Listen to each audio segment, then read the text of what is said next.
If Adobe Lightroom is showing error code 107, don't worry. In this video, I'll show you the quickest ways to fix it on Lightroom Desktop.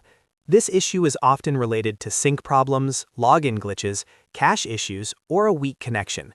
And the good news is that it can usually be solved in just a few minutes. If this tutorial helps you, please hit the like button and subscribe for more easy Lightroom fixes.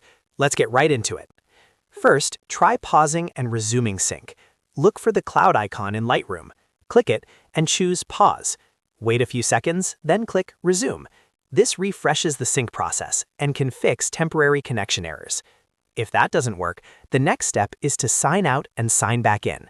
Go to Help, then click Sign Out. Close Lightroom completely, restart the app, and log back in with your Adobe account. This can clear up account-related sync problems that trigger error 107.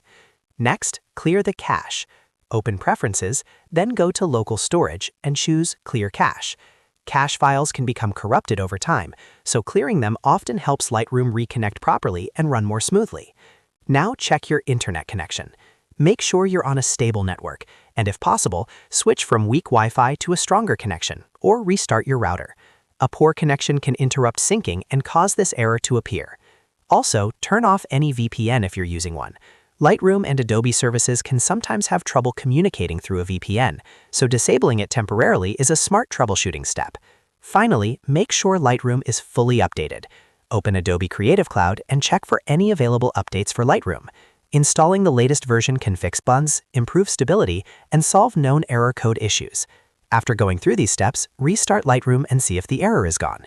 In most cases, one of these fixes will get you back to editing without any problems. If this video solved Lightroom Error Code 107 for you, don't forget to like the video, subscribe to the channel, and turn on notifications for more helpful tutorials. Thanks for watching, and I'll see you in the next one.